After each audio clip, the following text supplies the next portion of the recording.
Hi, for task 1C, I will be explaining the process of completing task 1A and 1B. Those two tasks involve taking a dive into my model of instruction and how I use the components and subcomponents of that model of instruction to guide my lesson planning and just make decisions about my teaching strategies.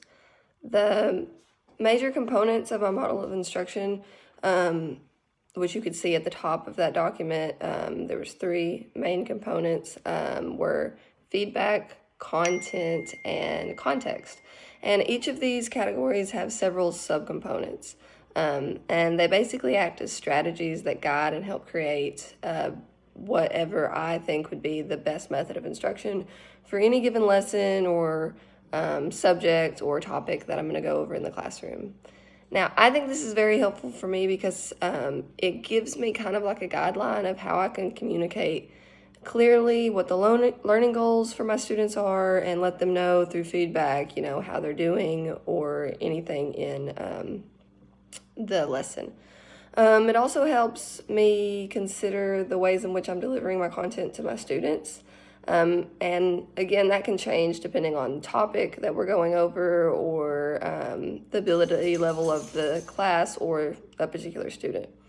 Context gives me insight on how to create a positive learning environment, which of course is very important from day one in the classroom. And the main way to do that is by building relationships with my students, motivating them, and understanding their backgrounds.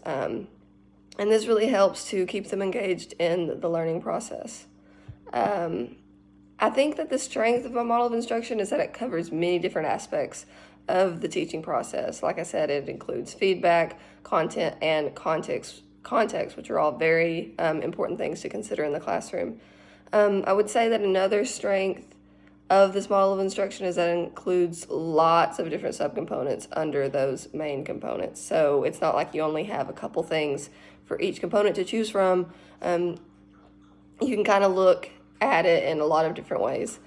This gives me lots of options. So it helps me decide what's going to work best for my students, depending on those learning goals or what standards we're going over, because, you don't want to teach the same way every single time, because even though it might work lots of times, you want to make sure you have lots of different options, and to make things exciting for your class so they don't get disengaged if things are too repetitive. So again, this gives me lots of options in deciding what will work best for my students depending on the task at hand for that lesson. It's really easy to feel overwhelmed or like you don't have enough time to complete all of them, so that could be considered a weakness because there are so many. But again, I do think the strengths outweigh the weakness because I would rather have more options than not enough. I would say for me particularly, one weakness is that a lot of the subcomponents, well, maybe not a lot, but there are a few that don't really cater to an extracurricular class like mine.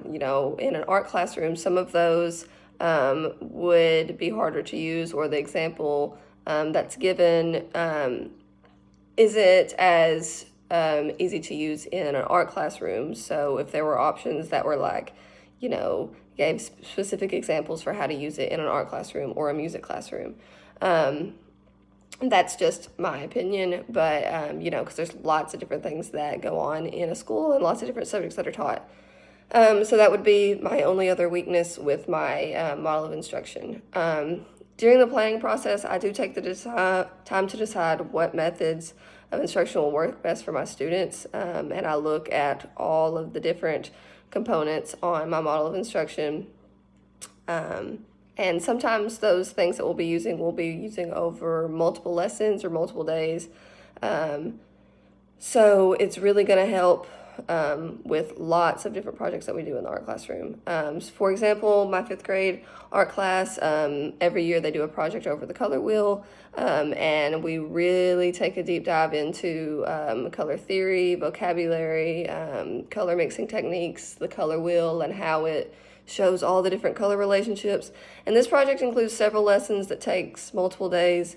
So I really do use that chunking information component a lot with that one. I use that one probably the most frequently because it helps my students have each bit of each information in smaller chunks, and it help them keep that information a little bit more and carry it on to the next lesson. So I do think there are lots of strengths to my model of instruction.